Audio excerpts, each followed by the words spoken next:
So welcome to page 181 on the 13th of May. Some very interesting words today. We're going to start with the word part, which is number 2, part. And again, some, bits, half, like a fraction or a fragment, pieces. I had part of my meal, okay? But again, also, an actor's role is a part.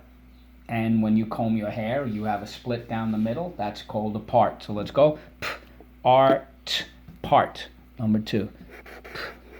Art, part. How do we mark this up? Awesome. Underline the R. And we can use it more than one way. You got it. It is a homograph. And you need to express those 3 definitions in 3 separate sentences. Okay? Number 1 comes from the word part, meaning a bit, all right, or some, okay, and it's the word partial. What's the word?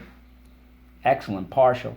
Like sometimes on a test, you'll get partial credit. Remember we said show all your work. You might not get all the points, but you'll get partial credit. Keeping it current, COVID virus. Many states now have partial reopenings. Halfway, some, a little bit, incomplete, it's limited, okay? So there is another way to use the word partial. And partial is something that you favor. For example, some people are partial to spicy food. Some people are not partial to that. In other words, they don't really prefer it. They don't really like it. They're not interested in it. Okay, some people are partial.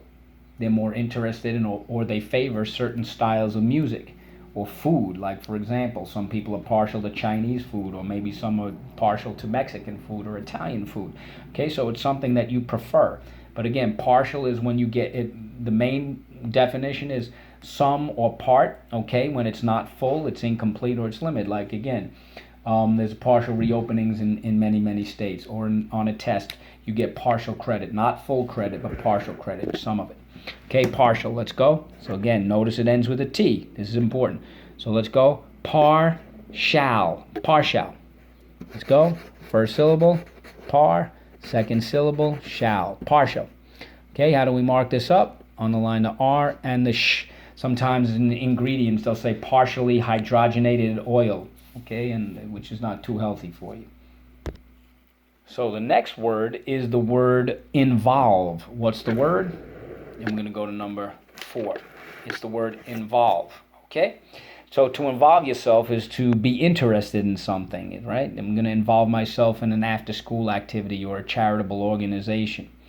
To contribute, to care, all right?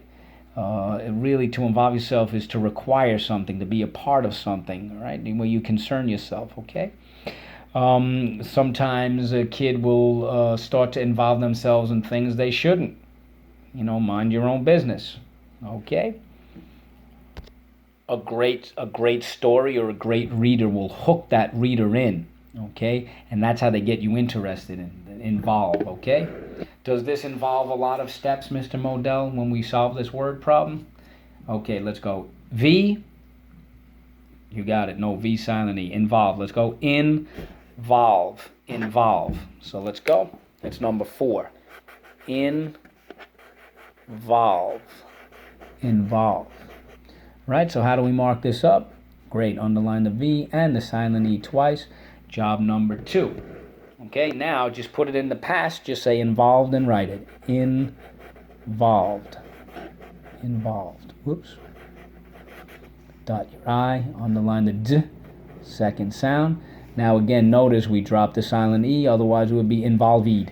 Okay, so when we drop the silent E, that is rule 13.